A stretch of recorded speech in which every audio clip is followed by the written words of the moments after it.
Јас сум Јелена Милосавлевик, толкувач на македонски знаковен јазик. Познанствата со глувите лица од раното детство преку моите родители ме натара, ме потикна да се обидам да станам толкувач на знаковен јазик и да им помогнам во секојдневните потреби, да станам всушност нивниот глас. Луѓето имаат потреба секојдневно од толкувач, дали било тоа здравство, дали било тоа во банка, дали било во некоја институција. Глувите лица едноставно за да може да се разберат, потребен им е толкувач.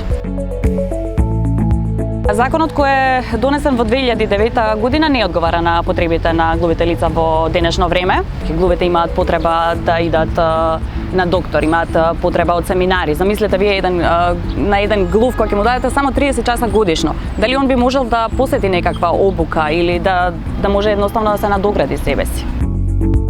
Законот има и добри страни, не велам не. Например, во минатото можел да толкува секој што ќе посака, например, некој доколку имал комши, да речеме, или дел од фамилијата, од пошироката фамилија, доколку и малку го знаел знаковниот јазик, можел да преведува во полициски станици, во судови и така натаму, со тоа што се правеле злоупотреби. Сега веќе не е случај тоа. Законот дефинитивно треба да се ревидира согласно сегашните потреби на глувите лица и пред се треба тие да бидат консултирани.